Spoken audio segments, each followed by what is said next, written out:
సంపూర్ణ ఆరోగ్యంగా ఉన్నవారే ఓ 50 మెట్లు ఎక్కేసరికి అలసిపోతారు. అలాంటిది 116 ఏళ్ల వృద్ధురాలు ఏకంగా తిరుమలకు కాలినడకన చేరుకున్నారు. అవును, మీరు విన్నది నిజమే. శరీరం సహకరించకపోయినా ఆ వృద్ధురాలు గోవిందా గోవిందా అంటూ ఒక్కో మెట్టు ఎక్కారు.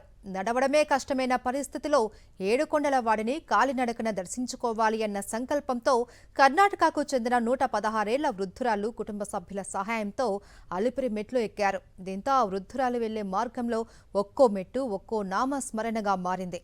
ఆమె భక్తి, ఆమె ఆత్మవిశ్వాసం చూసిన ప్రతి ఒక్కరూ ఆశ్చర్యానికి గురయ్యారు. ఇప్పుడు ఆ వృద్ధురాలు తిరుమల మెట్లు ఎక్కుతున్న దృశ్యాలు సోషల్ మీడియాలో వైరల్ అవుతున్నాయి. మనసులో దేవుడిపై అచంచలమైన విశ్వాసం ఉంటే ఏదైనా సాధ్యమే అని నెటిజన్లు కామెంట్స్ చేస్తున్నారు.